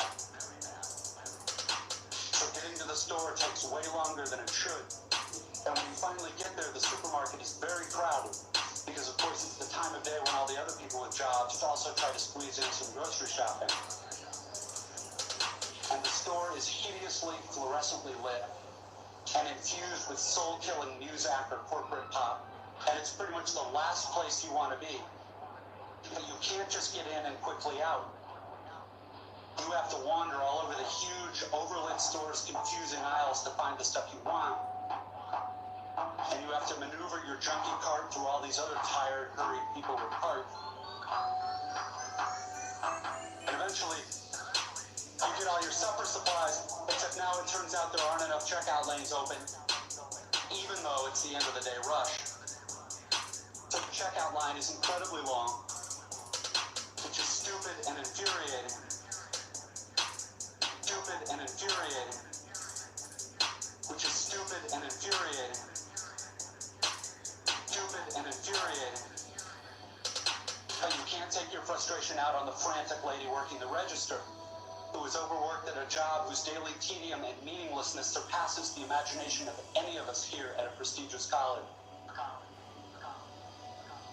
But anyway, you finally get to the checkout line's front, You pay for your food and get told to have a nice day in a voice that is the absolute voice of death. And then you have to take your creepy, flimsy plastic bags of groceries in your cart with the one crazy wheel that pulls maddeningly to the left, all the way out through the crowded, bumpy, littery parking lot. And then you have to drive all the way home through slow, heavy, SUV-intensive rush hour traffic, etc., etc. Everyone here has done this, of course, but it hasn't yet been part of you graduates' actual life routine. Day after week, after month, after year. Day after week, after month, after year. Day after week, after month, after year.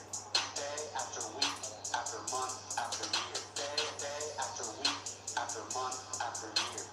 Day after week, after month, after year. Day after week, after month, after year. Day after week, after month, after year. But it will be. And many more dreary, annoying, seemingly meaningless routines beside. But that is not the point. The point is that petty, frustrating crap like this is exactly where the work of choosing is going to come in. Because the traffic jams and crowded aisles and long checkout lines give me time to think. And if I don't make a conscious decision about how to think and what to pay attention to, I'm going to be pissed and miserable every time I have to shop. Because my natural default setting is the certainty that situations like this are really all about me. About my hungriness and my fatigue and my desire to just get home. And it's going to seem for all the world like everybody else is just in my way. And who are all these people in my way? And look at how repulsive most of them are and how stupid and cow-like and dead-eyed and non-human they seem in the checkout line. Or at how annoying and rude it is that people are talking loudly on cell phones in the middle of the line. And look at how deeply, personally unfair this is. Or, of course, if I'm in a more socially conscious liberal arts form of my default setting, I can spend time in the end-of-the-day traffic being disgusted about all the huge, stupid, lane-blocking SUVs and Hummers and V12 pickup trucks burning their wasteful, selfish 40-gallon tanks of gas. And I can dwell on the fact that the patriotic or religious bumper stickers always seem to be on the biggest, most disgustingly selfish vehicles, driven by the ugliest.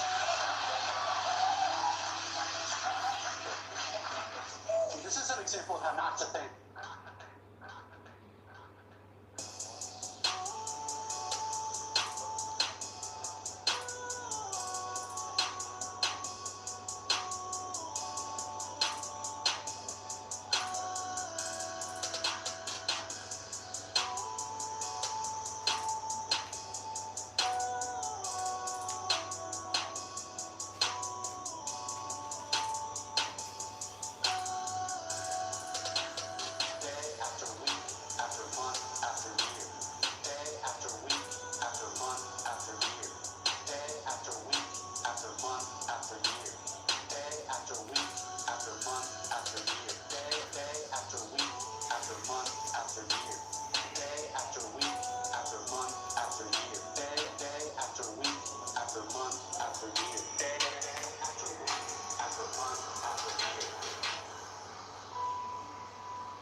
Okay, so now we're going to do the meditation.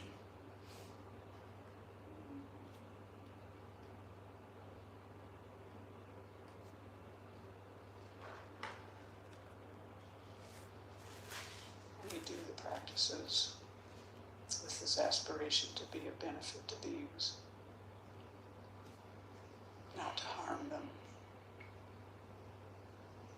to benefit them, and in our understanding, the best benefit is to actually, for beings to be liberated from cyclic existence, and we aim to become Buddhas in order to help beings to be free in this way.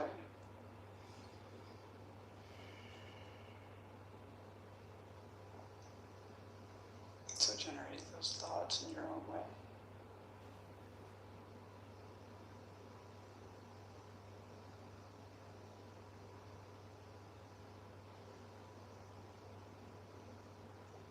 So So Venerable Children has laid out this sadhana for us, helping us to generate these various mind states. And she starts by having us think about all of our potential,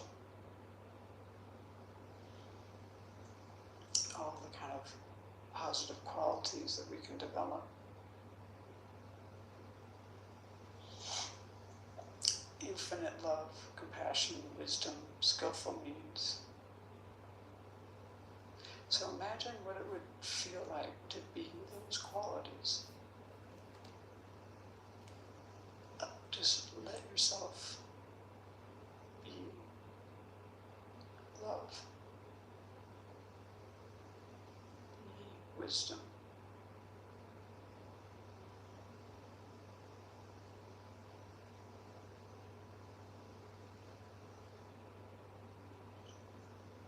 try to feel the expansiveness and peace in your heart, the wisdom that it takes to have this kind heart, to be unencumbered in any way, vast and expansive.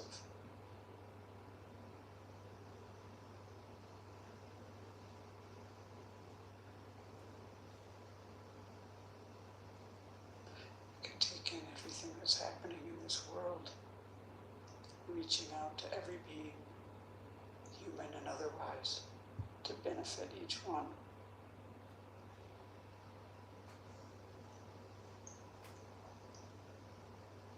So now imagine that these qualities of love, compassion, wisdom, skillful means appear in front of you in the form of Shakyamuni Buddha. So imagine this Buddha in front of you, in the space in front of you made of radiant, transparent light. He's sitting on a throne, above which is an open lotus flower and cushions of the sun and lotus.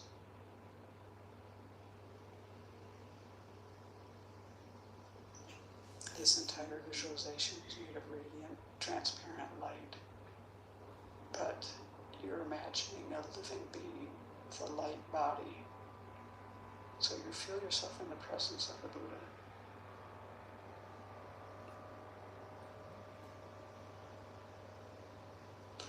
The Buddha's body is golden in color. He wears the robes of a monastic.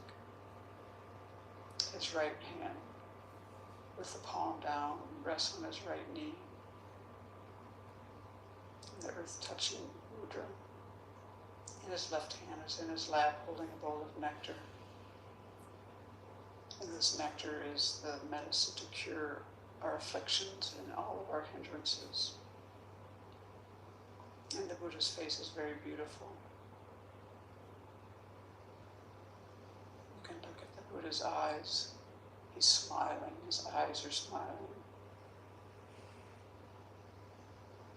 He's looking at you with total acceptance. And as he looks at you, he's also encompassing all sentient beings.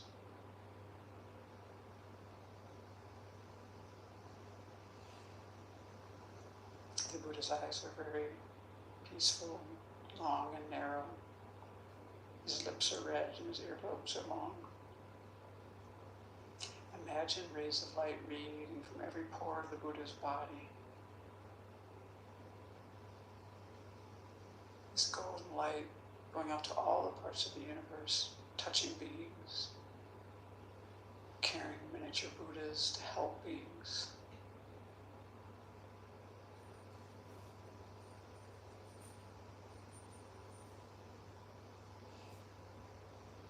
And as they complete their work, they dissolve back into the Buddha.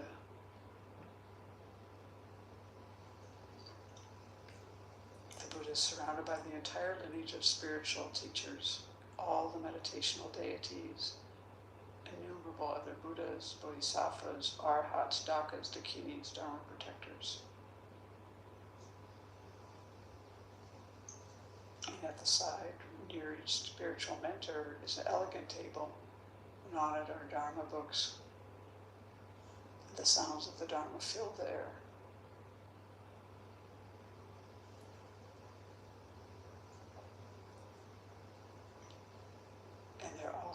that we're here doing this together. Imagine their minds just blissful and peaceful, gazing at all sentient beings. So you imagine that actually you were surrounded by all sentient beings in human form. Your mother of this life is on your left. Your father of this life is on your right. Any people you have difficulty with, you imagine in front of you, facing the Buddha, keeping them there for protection.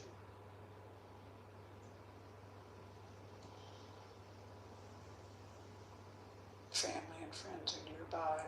Countless strangers fill the space around you.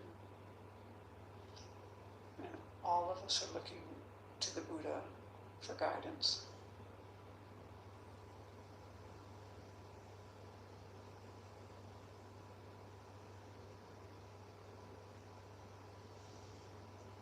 So first we need to cultivate a sense of refuge. So we think of all the dangers of cyclic existence.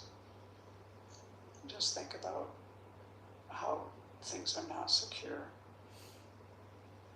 We run into dissatisfaction, often dukkha, often.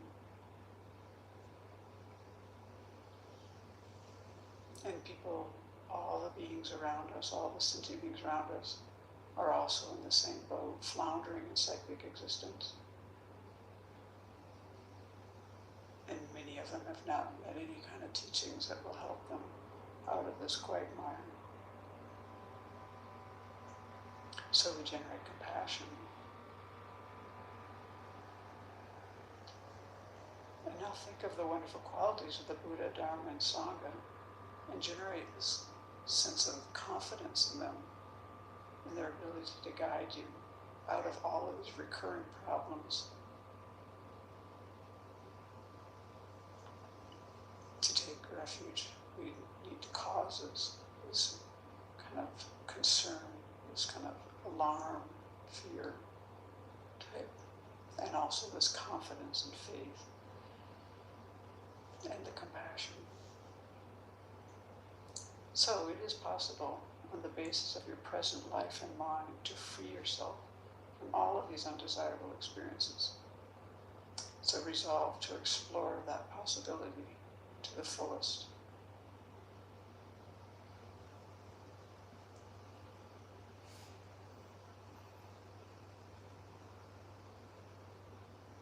Feel great trust and confidence in the three jewels, and open your heart to rely upon them to guide you and others from all of these difficulties of cyclic existence, and bring us to the peace, liberation, full awakening. So as we do these refuge verses, starting here, now we're on the top of page 21, we'll be taking refuge in the Buddha, and we imagine actually leading all of the sentient beings around us and going for refuge.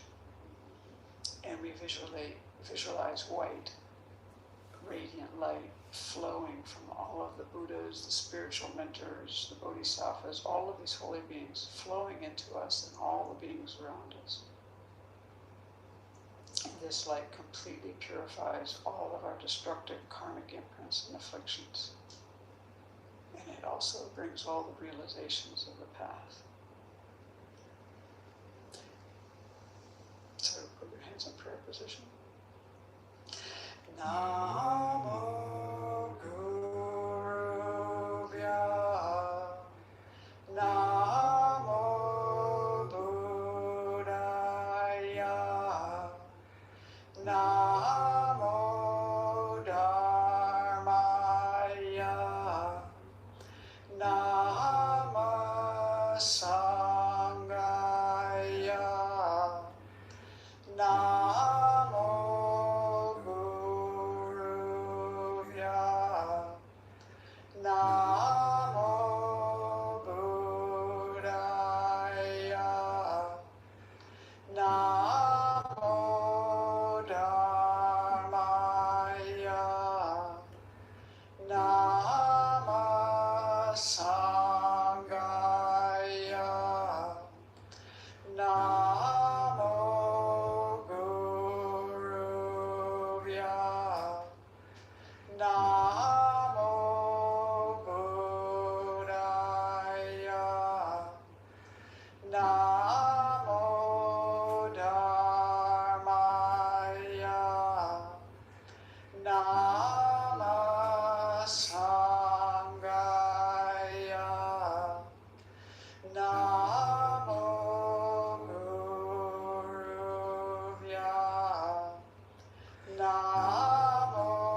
Namo Buddhaya. Namo Dharmaya. Nama Sangaya. Namo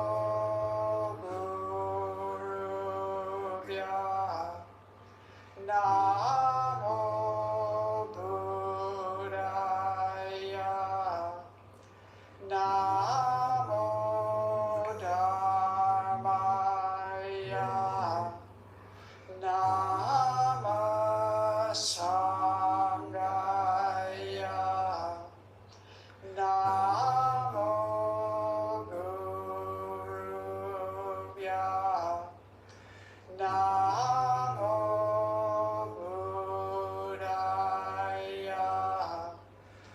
Namo Dharmaya. Nama Sangaya.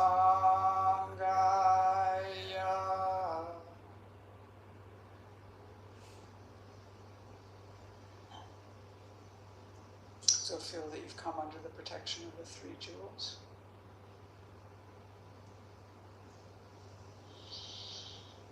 And now we turn our thoughts to others and think about how much we depend on other beings for everything that we have, everything we know, everything we use, everything we enjoy. Our food, clothing, resources of every kind. These come due to the efforts of others. Our knowledge, talents, good qualities, these too are developed due to the kindness of others. And our ability to practice the Dharma certainly depends on others who brought the teachings to us over the millennia by generating realizations in their mind and teaching. So this is a very great kindness, all of these things we want to bring to mind.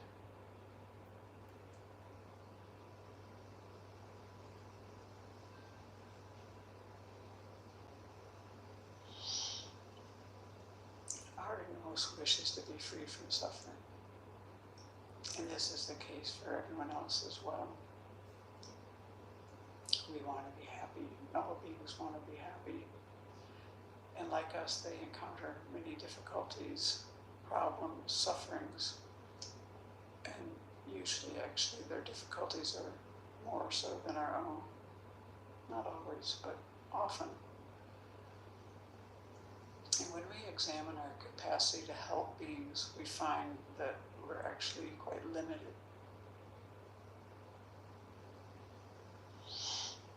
And we know from our practice that if we can reduce our anger, our attachment, our ignorance, our various faults, and if we can increase all of our good qualities, we're really going to be in a position to benefit beings. Imagine if we had just this generous heart that gives so easily, takes delight in giving, the kind of ethics that doesn't harm, because that just ingrained.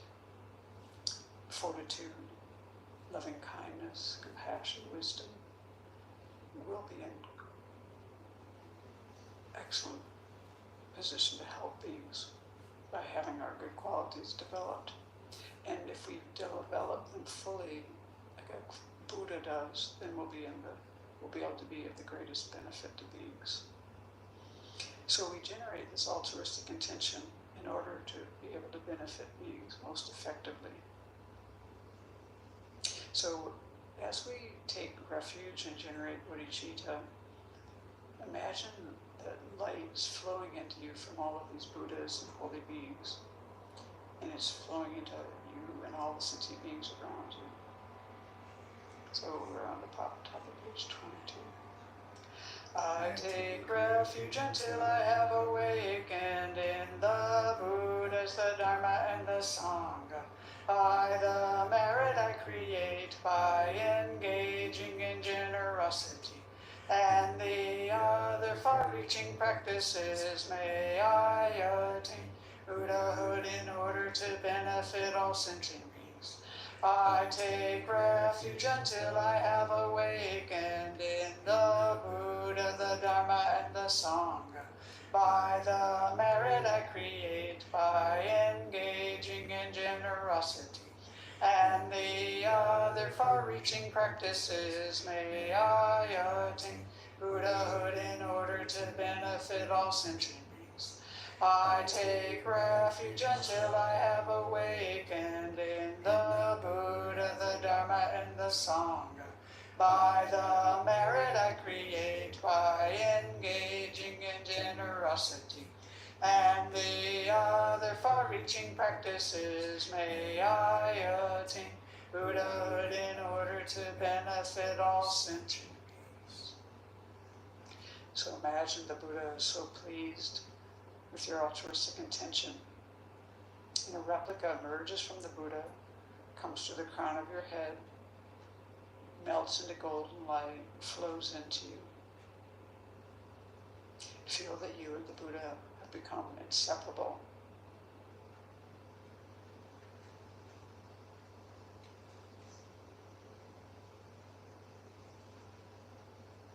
Feel very close to the Buddha and allow your mind to be transformed and inspired.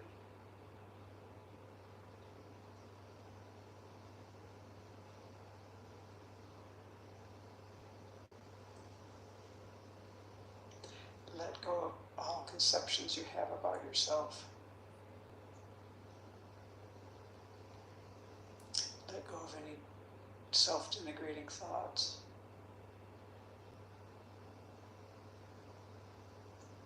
Let go of the concept of inherent existence and meditate on emptiness.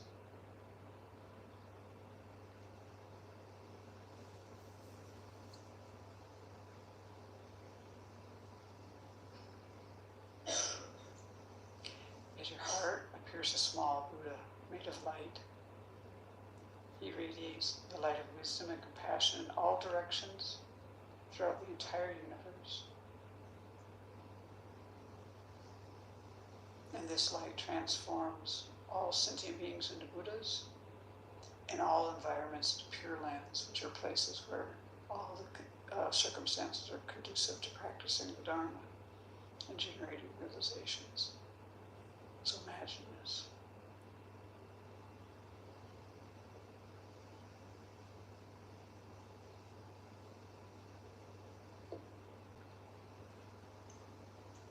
You've transformed all sentient beings into Buddhas and all environments into pure lands. In your imagination, oh, why hasn't this become a reality?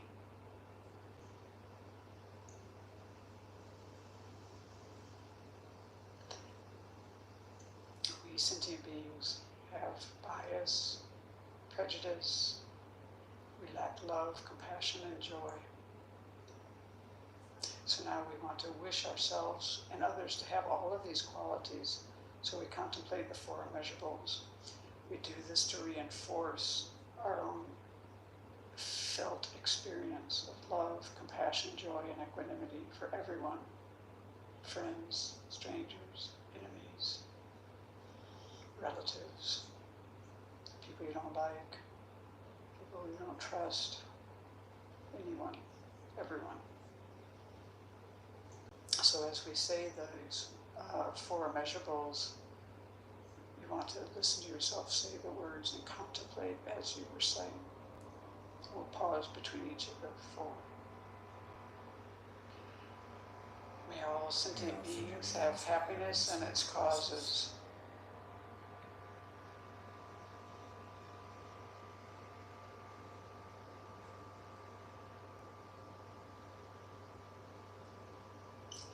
May all sentient beings be free of suffering and its causes.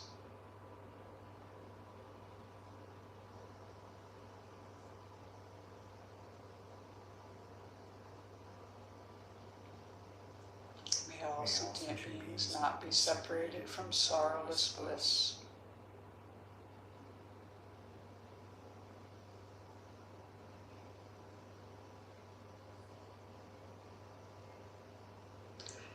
sentient beings abide in equanimity, free of bias, attachment, and anger.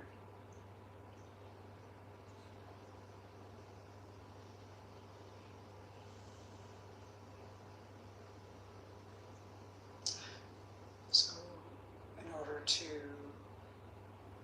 achieve what we've just been aspiring towards, we need to purify our activities, and we need a lot of merit. We need to abandon things and adopt things. So when we do the 7 limb prayer, this encompasses all this abandoning and adopting things. So we'll pause after each line. And you want to wave your hands in the prayer position for this. Reverently I prostrate with my body, speech, and mind. So imagine yourself and all the beings, the sentient beings around you, making prostrations to all the holy beings in front of you in the field of merit, repeatedly prostrating.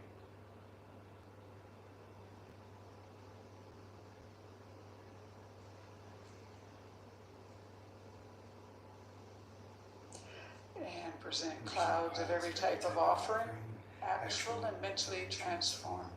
So imagine offering everything beautiful to the Buddha and all the holy beings. You can fill the sky with offerings, make it very lovely and beautiful. You can think of flowers and fields and just everything that you love.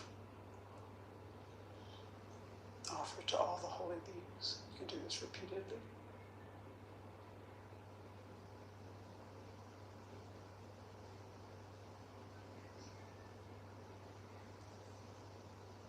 I confess all my destructive actions accumulated since beginning this time. So now we do like a glance meditation of the 4 point powers. So for this, bring to mind something that you wish to purify, some fault or mistake. Bring it clearly to mind and generate regret for that.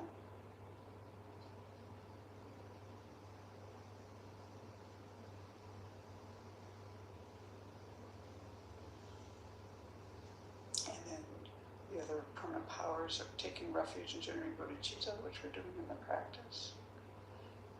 The practice itself will be the remedial action, but make a determination not to do this action again.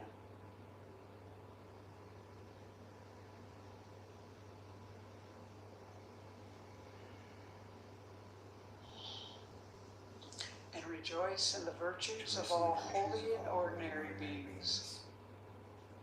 So think of common sentient beings like ourselves, the holy beings, and delight and rejoice in all of the virtue created by any kind of being. Let go of any jealousy, envy, and just rejoice in the goodness in the world.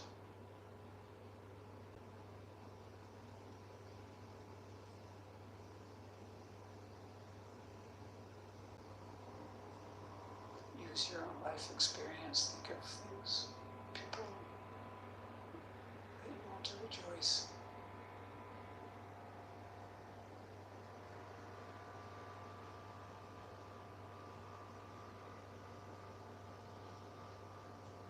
And the next verse.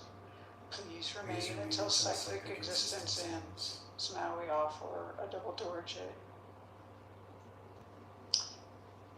This symbolizes long life. And we offer this to the holy beings. We do this requesting them to live long, to always be a part of our life. And you can do this multiple times in your imagination.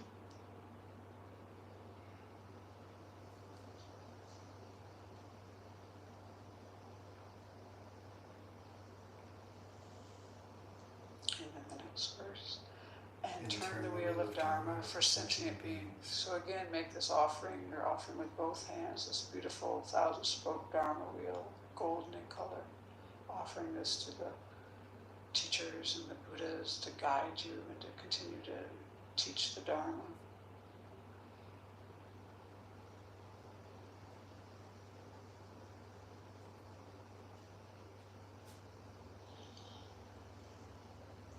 And then the 7th one. I dedicate all the virtues of myself and others to the Great Awakening. So now we steer these limbs toward full awakening of ourself and all beings. Now we'll offer the mandala. Here we imagine everything beautiful in the universe, offering it to all holy beings with the wish that they will continue to teach and guide us and that we can generate realizations in our mind. This ground anointed with perfume, flowers strewn mounts may rue, for land, sun, and moon, imagined as a Buddha land and offered to you, may all beings enjoy this pure land. The objects of attachment, aversion, and ignorance, friends, enemies, and strangers, my body, wealth, and enjoyments, I offer these without any sense of loss. Please accept them with pleasure and inspire me and others to be free from the three poisonous attitudes. Idam Guru Ratna Mandalakam Niryatayami. So imagine all the holy beings are just delighted and they receive your offerings. And the offerings melt into light and dissolve into them, and these all absorb into the Buddha's heart. And then immediately he radiates light back to you, filling your body and mind. And this light inspires you to accomplish the path to full awakening.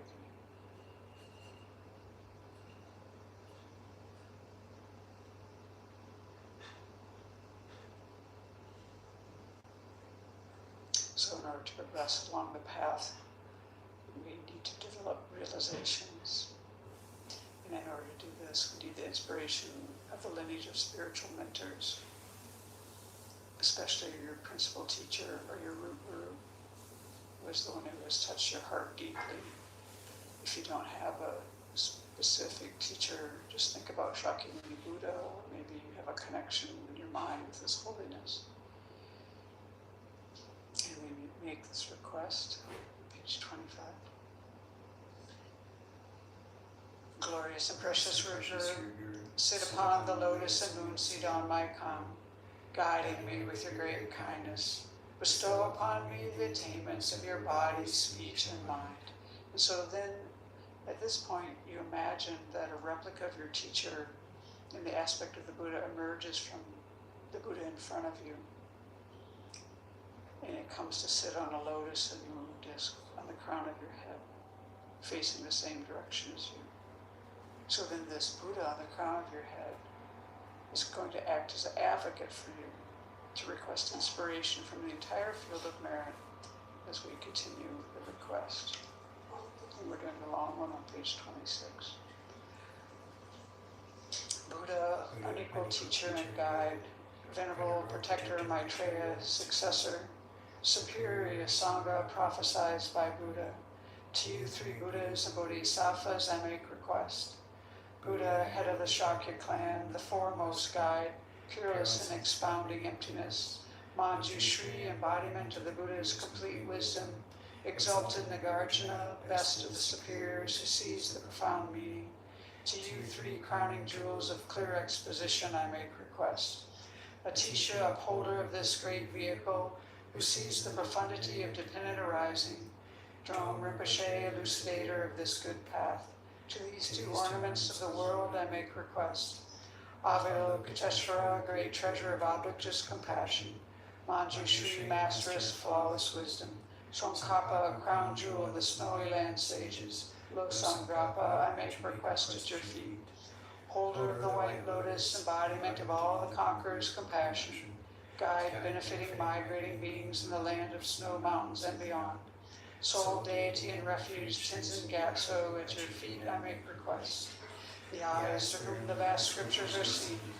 Supreme doors for the fortunate who would cross over to spiritual freedom. Illuminators whose wise means vibrate with compassion. To the entire line of spiritual mentors I make request.